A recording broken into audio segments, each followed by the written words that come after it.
Ísraelsmenn ætla að stórauka hernað sinn á Gaza. Herinn hefur tilkynnt að tugir þúsunda úr varaliðinu verði sendir þangað í þessari viku. Breska lögreglan handtók í gær 14 börn vegna gruns manndráp. Málið tengist eldsvoða sem varð 14 ára dreng að bana. Sparnaður í stjórnkerfinu og endurskoðun samgöngusáttmála eru á meðal algengustu tillagna almennings í samráðsgátt Reykjavíkurborgar. Borgarstjórnar meirihlutinn óskaði eftir hagræðingartillögum í vor. Metfjöldi hefur framhaldsskólanám í haust. Einhverjir kvíða því að komast ekki inn í skólann sem þau myndu helst kjósa, en aðrir segjast bara ætla að gera sitt besta. Það er ekkert mál að þvinga fram hlátur, segir jógaiðkandi sem fagnaði alþjóðlegum degi hláturs í dag með löngu hláturskasti í Laugardal.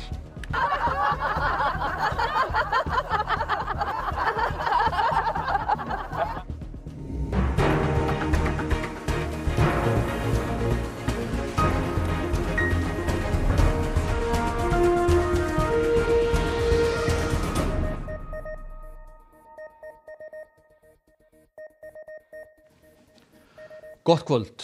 Ísraelsher ætlar að kalla inn tugi þúsunda úr varaliði hersins í því skyni að auka verulega hernaðinn á Gaza. Líkur eru taldar á að öryggisráð Ísraels samþykki að herinn færi enn frekar út kvíarnar á Gaza. Ísraelskir fjölmiðlar greindu frá því fyrir helgi að til stæði að kalla inn frekara herlið í stríðið á Gaza. Í dag staðfesti herinn þetta. Tugir þúsunda úr varaliðinu verða send til Gaza, nokkuð sem búist við að öryggisráð Ísraels samþykki. Herinn segir tilganginn vera að auka þrýsting á Hamas lausn gísla. 59 eru enn í haldi samtakana frá árás þeirra á Ísrael í október 2023, en Benjamin Netanyahu, forsætisráðherra Ísraels, telur að innan við helmingur þeirra sé nú á lífi. Hamas birti í gær myndskeið af einum þeirra sem er sýnilega særður. Frá því Ísraelsmenn rufu 2 mánaða vopnahlé 18. mars hafa yfir 2400 manns verið drepin á Gaza, þar af yfir 800 börn. 16 hafa verið drepnir undanfarinn sólarhring. Hungursneyð vofir yfir þar sem Ísraelsmenn loka á neyðaraðstoð. Fyrr í dag slösuðust 6 þegar eldflaug Húta í Jemen sprakk nærri flugvellinum í Tel Aviv í Ísrael. Yfirlýstur tilgangur var að styðja Palestínumenn á Gaza. Eldflaugin lenti innan við kílómetra frá bílastæði einnar flugstöðvarinnar en engar skemmdir urðu á henni eða flugbrautum. Netanyahu, forsætisráðherra Ísraels, hefur boðað svar við árásinni. We will take very strong action against them and we always remember that they act with their patron Iran's direction and support. We will do what we need to do to take care of our security. Hrinda þarf í framkvæmd tillögum þjónustu við fatlað fólk yngra en 60 ára sem býr á hjúkrunarheimilum, segir sviðsstjóri velferðarsviðs Reykjavíkurborgar, en á eftir að útkljá kostnaðarskiptingu ríkis og sveitarfélaga. Systir rúmlega 50 karlmanns með fíknivanda og heilabilun sem fastur hefur verið á Landspítalanum mánuðum saman því hann kemst ekki í búsetuúrræði, gagnrýndi úrræðaleysi stjórnvalda í sjónvarpsfréttum í gær. Við viljum auðvitað gera mun betur og viljum ekki hafa þessa biðlista. Og það strandar fyrst og fremst á því að það er ekki búið að útkljá kostnaðarskiptingu ríkis og sveitarfélaga í málaflokknum. 170 eru á biðlista eftir búsetu fyrir fatlaða. Þar af eru 138 með þroskahömlun og skyldar fatlanir og 32 geðfatlaðir. Meðal biðtími fólks með þroskahömlun er 3,5 ár og annarra 15 mánuðir. Starfshópur á vegum hins opinbera kostnaðarskiptingu ríkis og sveitarfélaga vegna þjónustu við fatlað fólk hefur skilað 2 áfangaskýrslum með tillögum þeirri seinni síðastliðið haust. Þar er lagt til að umfangsmikil og mjög sérhæfð þjónusta verði á hendi ríkisins en að sveitarfélögin sinni almennri félagsþjónustu og sértækri fyrir fatlað fólk. Systir karlmannsins sem rættar við í fréttum í gær segir hann annaðhvort þurfa að komast á lokaða deild á hjúkrunarheimili eða á sambýli. En það sem að líka stendur út af núna, eins og ég segi, eru úrræði fyrir yngri hjúkrunarsjúklinga. Og þar erum við að tala samþætta þjónustu, félagsþjónustu og heilbrigðisþjónustu. Rannveig segir að séu góðar tillögur í áfangaskýrslunum yngri hjúkrunarsjúklinga. 50 karlmaðurinn sem sagt var frá í fréttum í gær er í þeim hópi en hann kemst ekki af Landspítalanum. Mér finnst það ekki ásættanlegt og eins og ég segi það er líka fyrir tillögur til úrbóta í þessum málum. Svona þínu mati þyrfti ekki að byggja hjúkrunarheimili fyrir þennan hóp? Jú, ég held að það væri, og er einmitt eina af þessum tillögum, að það sé einhvers konar kjarni í nágrenni við hjúkrunarheimili sem væri fyrir yngri hjúkrunarsjúklinga eða þá sérstakar deildir fyrir fólk í þessari stöðu. Það er eitt af því sem er lagt til í þessari skýrslu. 14 börn voru handtekin á Englandi í gær grunuð að eiga þátt í eldsvoða sem varð 14 ára dreng að bana. Eldurinn kviknaði á föstudagskvöld í yfirgefnu iðnaðarhúsnæði í bænum Gateshead skammt sunnan við Newcastle á Englandi.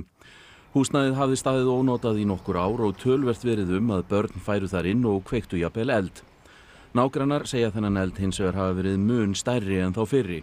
Hann var það mikill að fólk var hvatt til að halda sig innandyra og hafa alla glugga og dyr lokaða. 14 ára drengur Leighton Carr fannst að látin í húsinu snemma í gær. Lögreglan segir rannsóknina á byrjunarstigi því sé ekki hægt að fullyrða hvað hafi gerst. Lögreglan hefur þó handtekið 11 drengi og 3 stúlkur á aldrinum 11 til 14 ára vegna gruns manndráp. Þau eru enn í haldi lögreglu sem óskar eftir upplýsingum frá almenningi brunan. Fjöldi manns hefur mætt á brunastaðinn og skilið eftir blóm og annan virðingarvott við hliðið.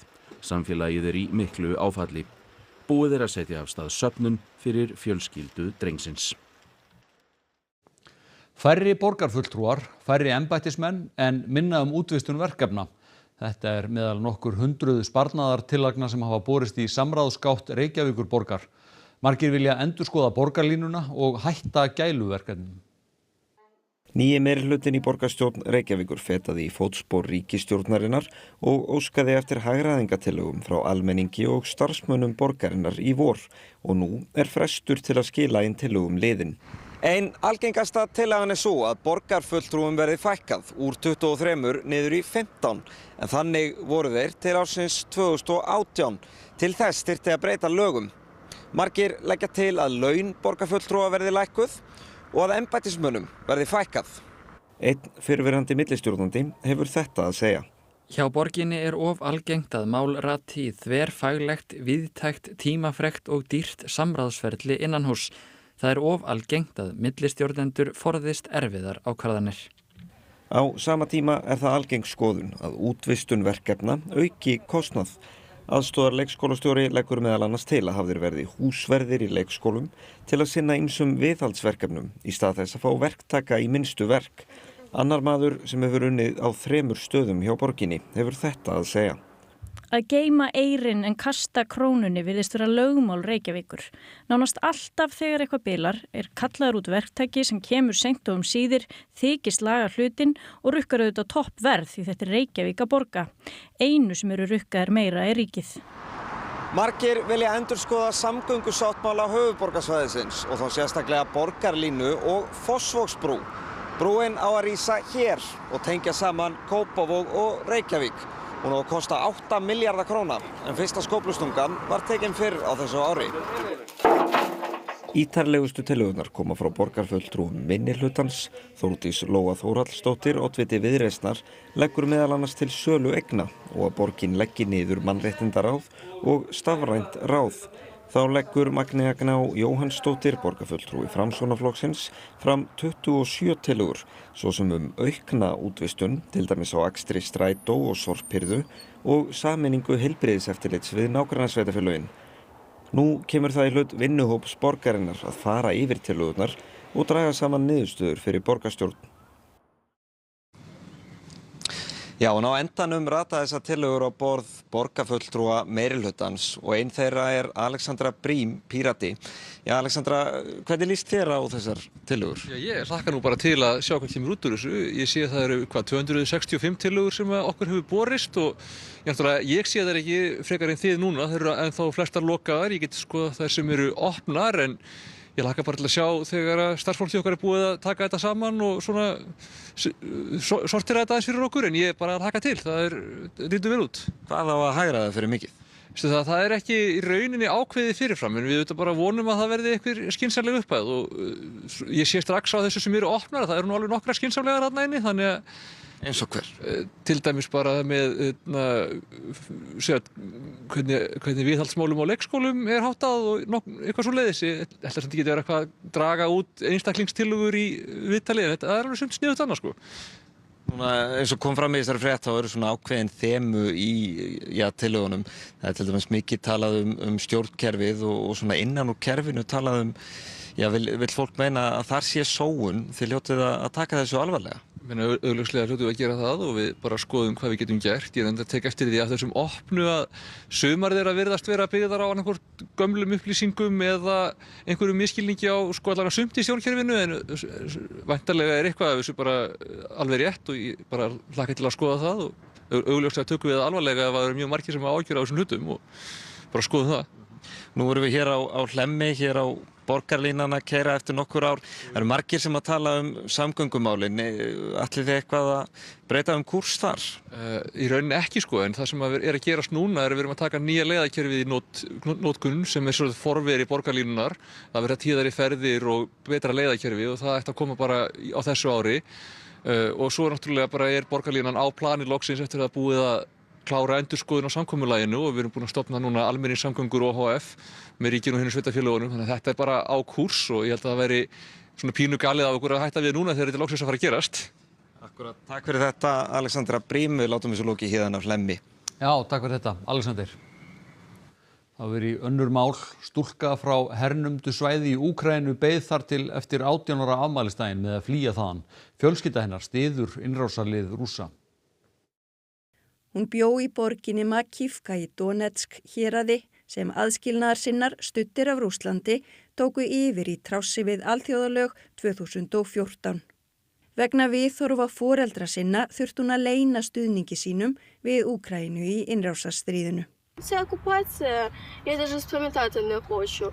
Ти виходиш на вулицю, у тебе на кожному шагу прапор Росії.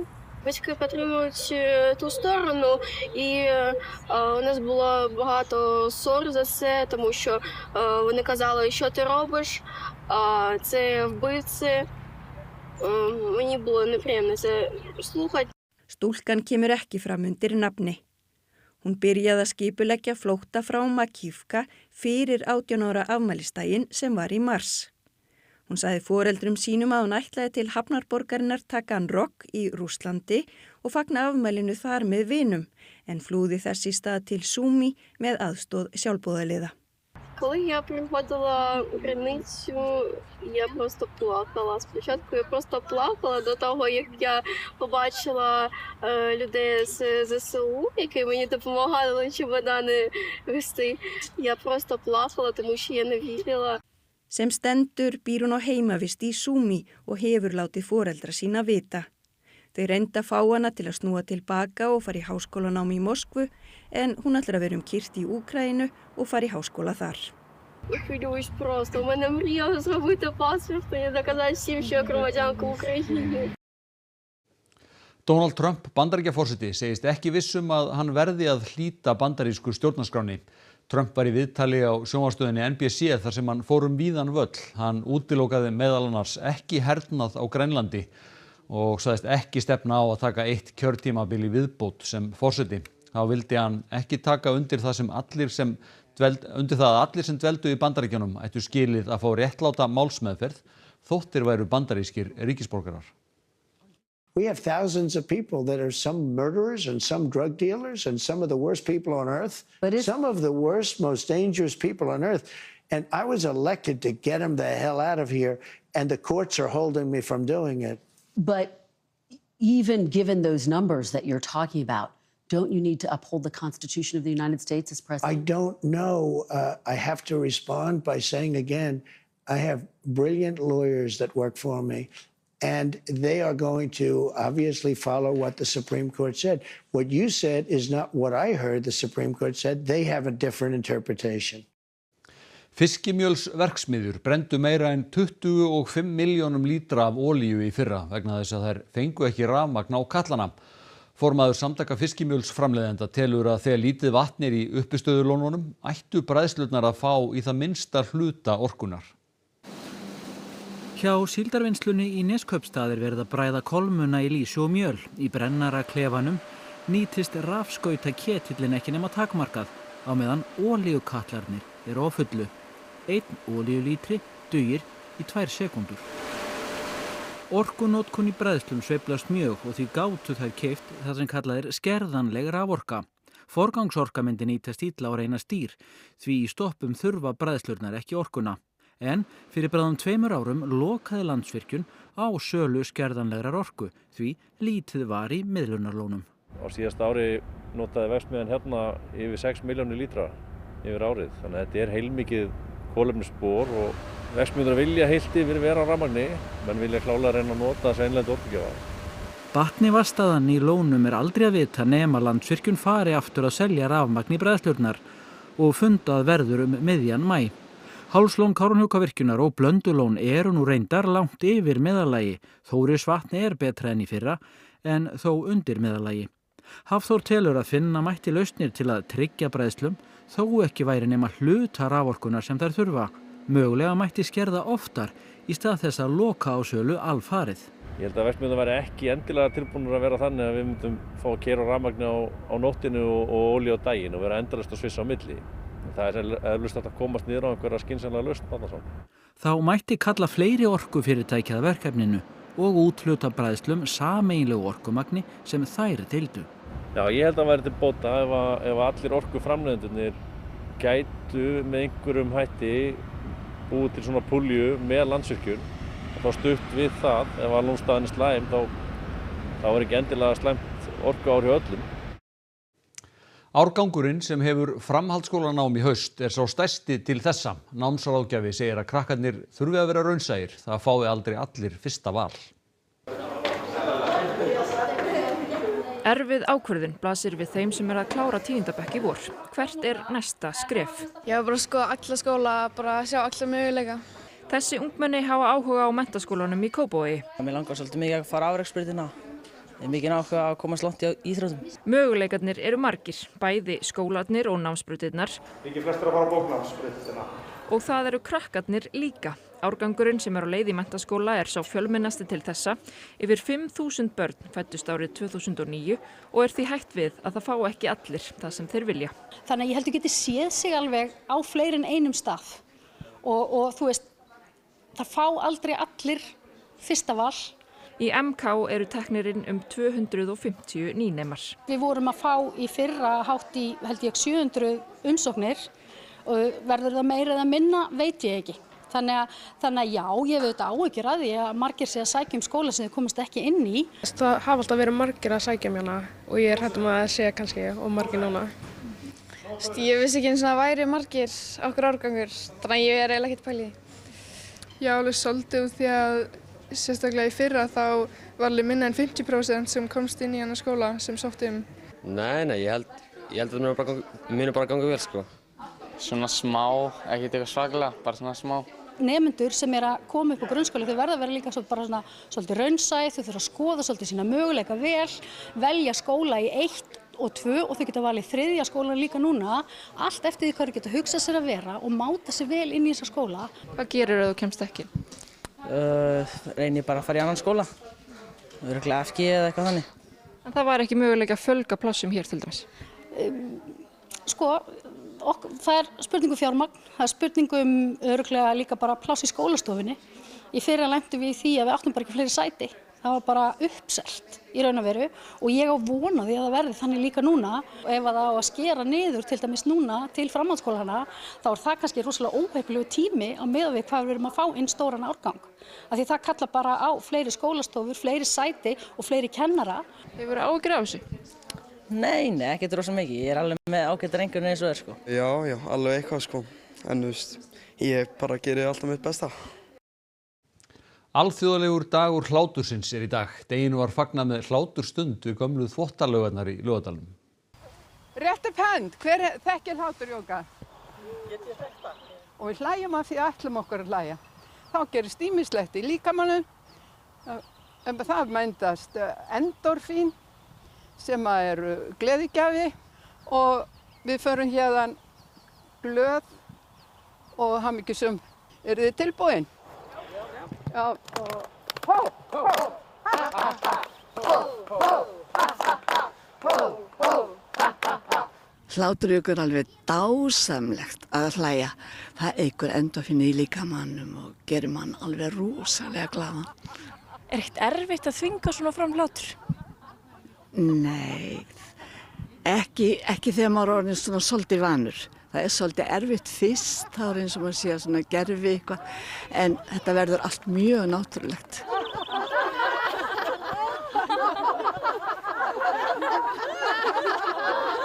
Þú varst í hláturjóga í fyrsta skipti, hvernig fannst þér þetta? Þetta var bara mjög gefandi og nýtt. Hvernig líður þér eftir þetta? Bara, mér langar að hlæja meira. Það var bara mjög skemmtilegt.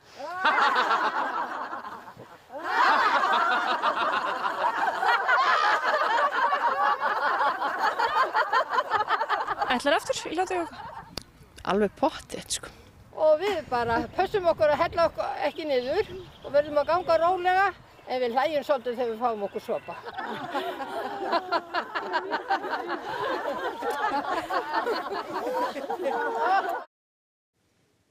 Þá að veðri, best að reyna að gera það ekki hlæjandi. Suðlægar áttir verða ríkjandi hjá okkur næstu daga og fremur milt. Það bætir í úrkomu á morgun en lengst af verður þurrt á norðausturlandi. Eftir hádegi mun draga úr vindi og úrkomu vestanlands. Það verður nánar fjallað veðrið að loknum íþróttafréttum. Liðsmenn Vestra hafa byrjað Íslandsmót karla í fótbolta af miklum krafti. Vestri sótti IBVF heim í dag. Tindastóll mun leika til úrslita á Íslandsmóti karla í körfubolta. Það ræðist annað kvöld hver mótherinn verður. Hvorki gengur né rekur hjá Manchester United í enska boltanum. Og við kynnumst danska fótboltamanninum Marcel Römer sem gekk nýverið í raðir KA. Þetta og fleira í íþróttum hér eftir fréttir. Rifjum upp helstu atriði frétta. Ísraelsmenn ætla að stórauka hernað sinn á Gaza. Herinn hefur tilkynnt að tugir þúsunda úr varaliðinu verði sendir þangað í þessari viku. Breska lögreglan handtók í gær 14 börn vegna gruns manndráp. Málið tengist eldsvoða sem varð 14 ára dreng að bana. Sparnaður í stjórnkerfinu og endurskoðun samgöngusáttmála eru meðal algengustu tillagna almennings í samráðsgátt Reykjavíkurborgar. Borgarstjórnar meirihlutinn óskaði eftir hagræðingartillögum í vor. Metfjöldi hefur framhaldsskólanám í haust. Einhverjir kvíða því að komast ekki inn í skólann sem þeir myndu helst kjósa en aðrir segjast bara ætla að gera sitt besta. Það er ekki erfitt að þvinga fram hlátur, segir jógaiðkandi sem fagnaði alþjóðlegum degi hláturs í dag með löngu hláturskasti í Laugardal.